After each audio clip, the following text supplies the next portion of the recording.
Good morning. It is Tuesday, April 8th, and my 9 o'clock is delayed till now. I apologize, but I wanted to switch some things around because I wanted to get this news out that came out a few hours ago, and it has to do with some activity that went on, uh, I guess, late Monday in the Trump administration, while they apparently finalized a plan of a piece of Medicare improvement.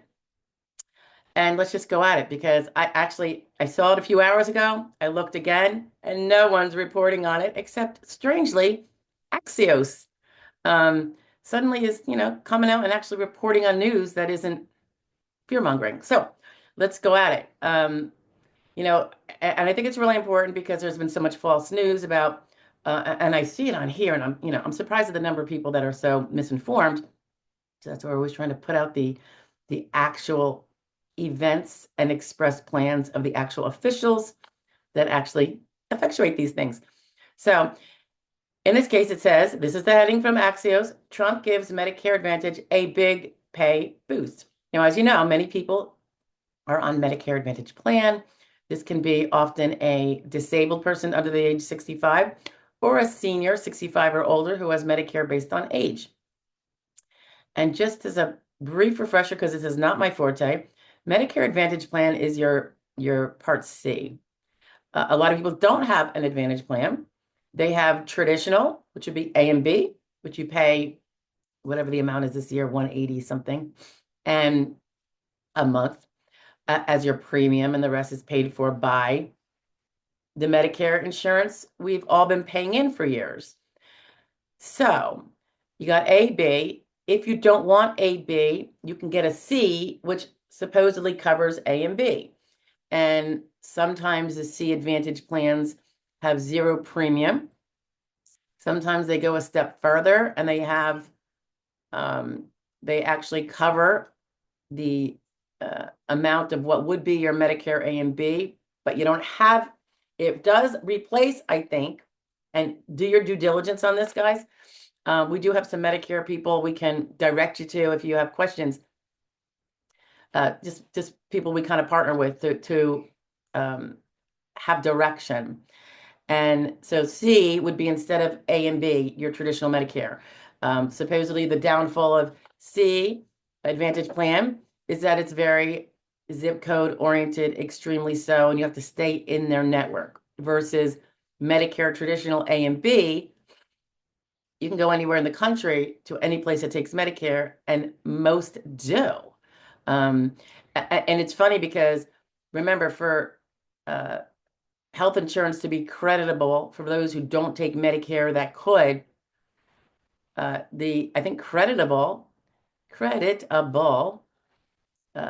is where they meet the minimum standard of Medicare, I believe. Again, not my forte, so I'm just sharing. But let's get to the news because almost every mainstream media outlet, every single one, and then non-mainstream, severely radical ones had been saying for this year, last year, any way to change people's voting preferences, that the Trump administration was planning on getting rid of Social Security, killing Medicare, blah, blah, blah, and we've seen anything but.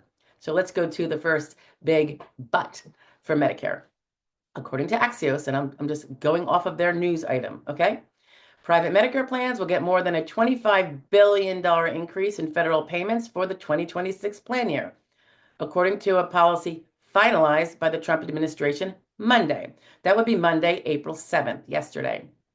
And then they say, why does it matter? Well, the more than 5% payment bump is an unexpectedly big win for the big insurers, and I assume the small insurers, that do Medicare Advantage plans. And they list a bunch of them, which I shall not go into here, because I'm not really trying to promote any particular company. And this is not to in any way suggest that the Advantage plans have a lot of lackings. I have a colleague, dear Karen, who talks about what she sees as big lackings in Advantage plans, including failing to pay perhaps when they should or when others think they should. So you kind of get what you pay for. Yeah, you might get a free policy, but if it doesn't cover you very well, how good is it? Is it really a policy or is it some sort of substandard item? They go on to say that state of play, whatever that little header is supposed to mean, the final 2026 Medicare Advantage payment rate is significantly higher than what the Biden administration proposed shortly before leaving office.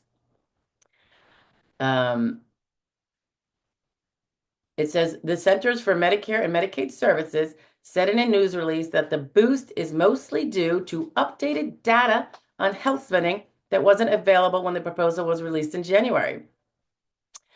Yeah, well, I think you get updated data on health spending when you actually start to dip into the information. It's, part of the let's look and see what's really going on here. Um, and then it says, still, analysts say the difference between the proposed and final payment rates was surprisingly and far higher than the historical average. So the rates are surprisingly far higher than the historical average.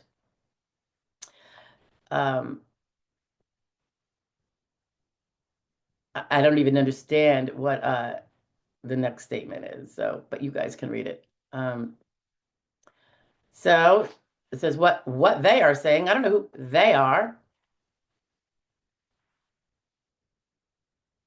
We applaud the Trump administration for protecting seniors and fully funding Medicare Advantage, says Mary Beth Donahue, CEO of the Better Medicare Alliance.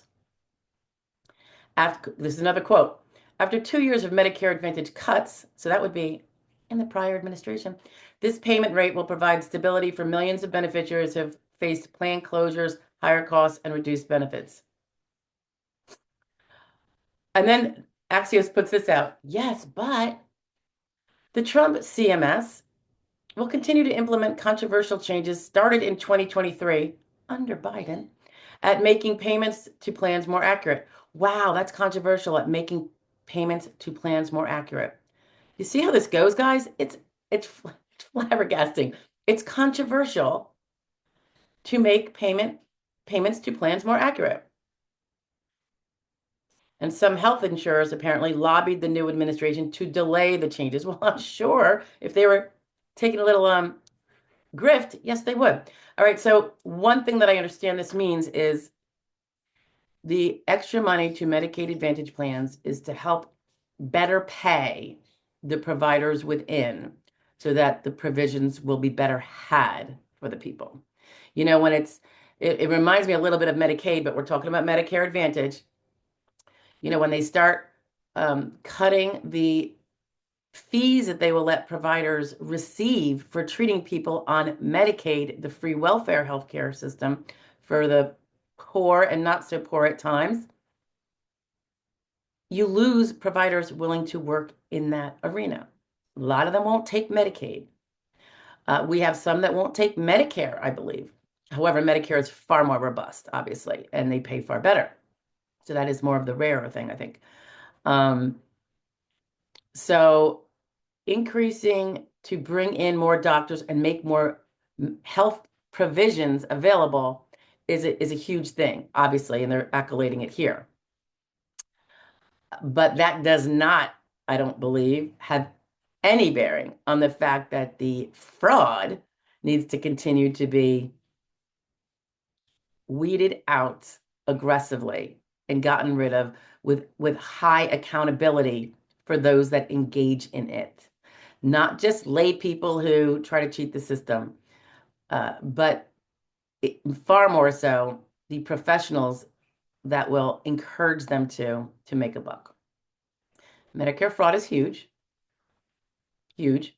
So there is that. So we have them increasing the budget, but still saying we're still weeding out the bad. So you got, and it makes me wonder when you've weeded out so much bad and recouped, and or you won't have that loss in the years ahead because it's been weeded out and presumably protected from happening again in some shape or form.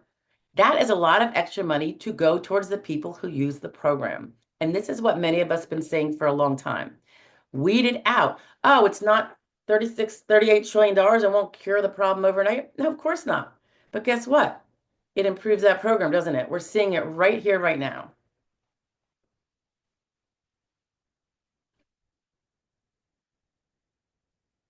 Let's see.